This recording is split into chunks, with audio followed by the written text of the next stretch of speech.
रात ठंडी थी। आसमान में चांद पूरा और भारी था। राजीव महल के गेट के सामने खड़ा था। उसकी परछाई लंबी और डरावनी थी। गांव वाले इसे भूतिया महल कहते थे। वे कहानियां सुनाते थे, फुसफुसाहट की कहानियां, परछाइयों की कहानियां, मौत की कहानियां। राजीव हमेशा की तरह एडवेंचरर उन सब पर हंसा। वो सच्चाई जानना चाहता था। उसने किरकिराते गेट को धक्का दिया। अंदर की हवा अलग थी, भारी, दम घोंटने वाली। सड़ांध की गंध महल की दीवारों से चिपकी हुई थी। राजीव ने गहरी सांस ली। वो महल के अंदर चला गया। उसे एक प्रेजेंस महसूस हुई। वो अकेला नहीं था। महल एक भूल भुलैया थी। गलियारे घुमावदार थे। वे खाली कमरों की ओर ले जाते थे जो मकड़ी के जाले और धूल से भरे थे। राजीव चलता रहा। उसके कदमों की आवाज सन्नाटे में गूंज रही थी।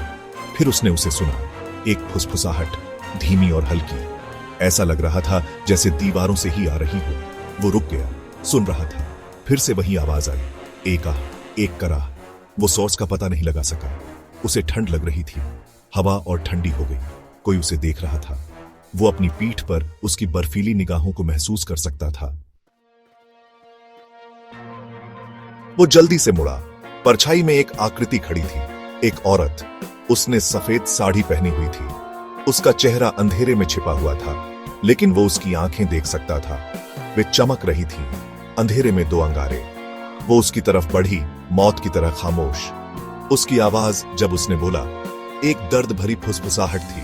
उसने उसे एक कहानी सुनाई, प्यार और धोखे की कहानी, एक टूटे हुए दिल की कहानी। उसका दिल, महल उसकी जेल थी। उसने कहा, अपने गम से यहां बंधी हुई है। राजीव सुनता रहा। उसका खून बर्फ में बदल रहा था। औरत का गम साफ दिख रहा था। इसने हवा को भर दिया, उसका दम घोंट दिया।